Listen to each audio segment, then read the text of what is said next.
नया IBM 7 हौसला है। फिर से एक मिनट रुकिए। It's been nearly few hours since Nepal was hit by one of a bad earthquakes, and we have reached the Karra village of Nepal. It is very near the epicenter, where the epicenter of the earthquake, very near to Pokhara. And if I could show you the first sign of devastation, this was one of the house where the family was staying, and in this particular house, one person lost their life. An old lady lost their life. This entire तस्वीरों में आप देख सकते हैं हमारे संवाददाता पहुंच चुके हैं प्रभाकर इस वक्त पोखरा में। पहला चैनल IBN 7 सबसे पहले पहुंचा है नेपाल के पोखरा इलाके की ये तस्वीरें हैं जहां पर तबाही का मंजर साफ तौर पर देखा जा सकता है।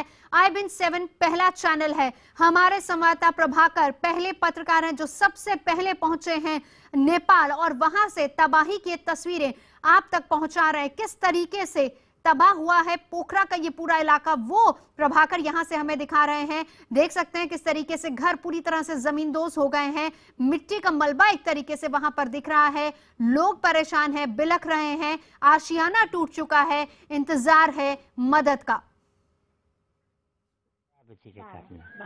क्या हुआ जब अर्थक्वेक आया?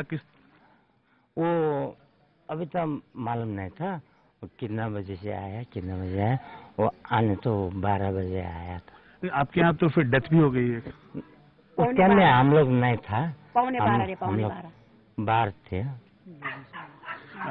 This gentleman probably is not actually able to put it in words, so we'll try and talk to the local villagers and find out actually what actually happened when the earthquake hit this area. ये बताइए, जब earthquake हुआ था, जब भूकंप आया था, तो आप लोग यहाँ पर थे, घर में भी लोग थे यहाँ, क्या हुआ था एग्जैक्टली अपने शब्द में बताइए। हम लोग टीवी देख रहा था घर पर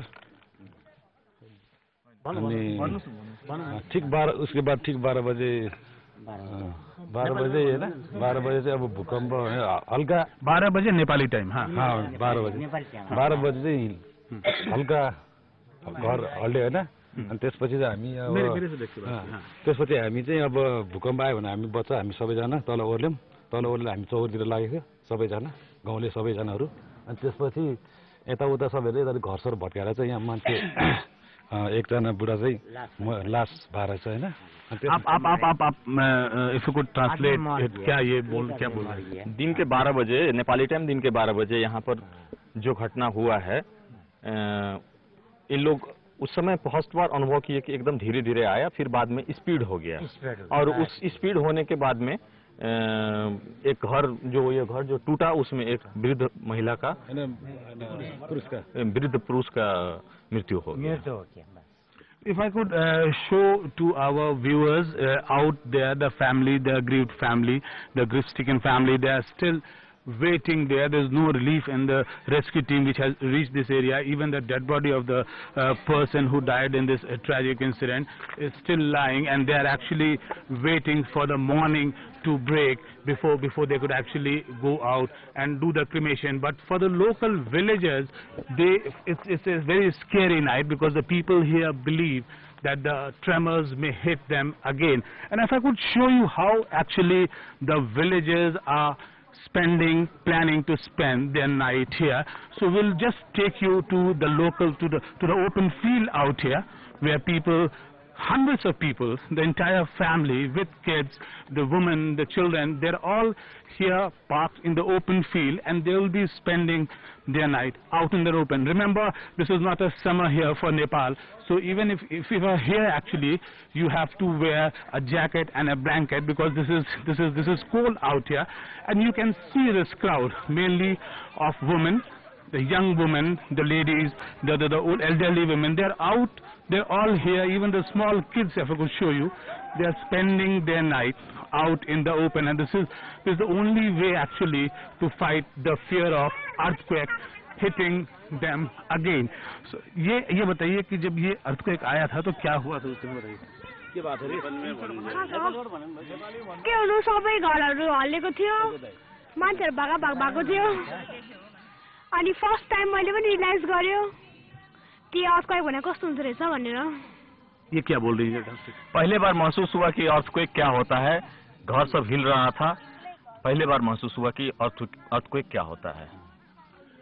For our viewers, if I could show you once again, hundreds of ladies, hundreds of females with kids, small children here, they will be spending their night out in the open because most of their houses are crumbled. Even if the house has not fallen, actually the cracks have developed, the severe cracks have developed, so they are too scared actually to go inside their houses and spend the night under their roof. So they'll all now be spending their night, the whole night out in the open since the morning till the morning breaks and till the rescue and the relief team reaches to them. From near the epicenter.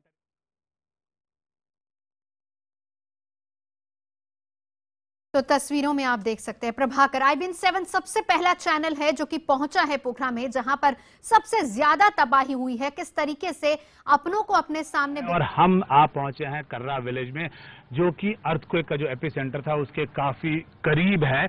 और ये पहली national channel की कोई team है जो अभी नेपाल पहुंची है अर्थक्वेक के का आपको नजारा दिखाने के लिए किस तरीके से तबाही मची है।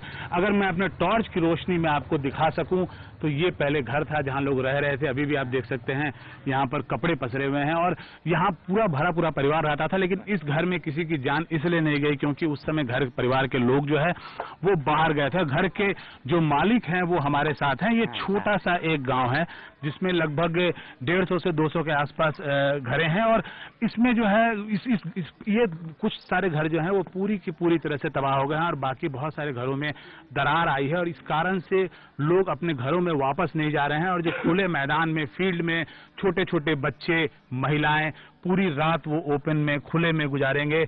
उन्हें ये डर है कि वापस घर जाएंगे और उसके बाद अगर कहीं फिर से भूकंप का झटका आया तो शायद उनकी जान जा सकती है। इस गांव में कुछ लोगों की मृत्यु भी हुई है। ये बताइए कि जो ये घटना जो हुई थी पूरी, उस समय आप लोग कहाँ थे, क्या कर रहे थे? इस घटने के टाइम में हम लोग बाहर थे, तो काम पर थी, ड्यूटी पर, अपना ड्यूटी पर थी हम लोग। बहुत एक घर से 18 किलोमीटर बहुत दूर थी, बाहर था। आप कुछ बता रहे थे? हम तो अब क्या अभी ऑफिस में था, मुझे ऐसा लगा कि बहुत झटका आया है, लेकिन यहाँ पर घर सर है ना गिरा हुआ है, हमें मालूम नहीं था। फिर वापस करे घर में आ गया तो सब झटका है ना, भूकंप का झटका आ गया था ना, उसी टाइम में आ गया तो सब तहस-नहस हो गया घर का। हाँ, और ये अपने बगल में और दूसरा घर थे और घर थे।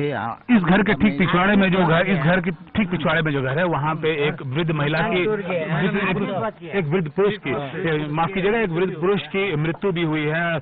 उनकी डेड बॉडी अभी भी रखी हुई है। जहाँ तक राहत की बात है, अभी तक किसी तरह की कोई सरकारी मदद यहाँ पर नहीं पहुंची है। इस गाँव के युवा है, पहले मैं आपको दिखा दूं जिस घर में एक विक्टिम की लाश अभी भी पड़ी हुई है, लेकिन उसके बावजूद भी अभी तक यहाँ पर कोई सरकारी मदद किसी तरह से नहीं पहुंची और वो इंतजार कर रहे हैं सुबह का। अगर मैं आपको टॉर्च की रोशनी में दिखा सकूं, एक परिवार बैठा है, विलाप कर रहा है और वो इंतजार कर रहा है इस बात का कि सुबह में जब राहत के जब कर्मी आएंगे, जब सरकारी कर्मी आएंगे, उसके बाद जो है वो फिर आगे का कार्यक्रम अपना करेंगे। और हमारे साथ इस गांव के कुछ युवा मौजूद हैं, उनसे बात करते हैं, समझने की कोशिश करते हैं कि उस समय हुआ क्या था, आप लोग क्या कर रहे थे जब 12 बजे के आसपास ये घटना हुई है?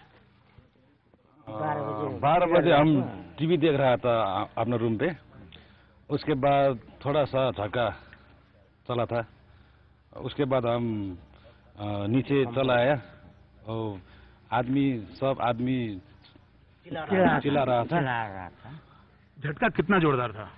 बहुत स्पीड था।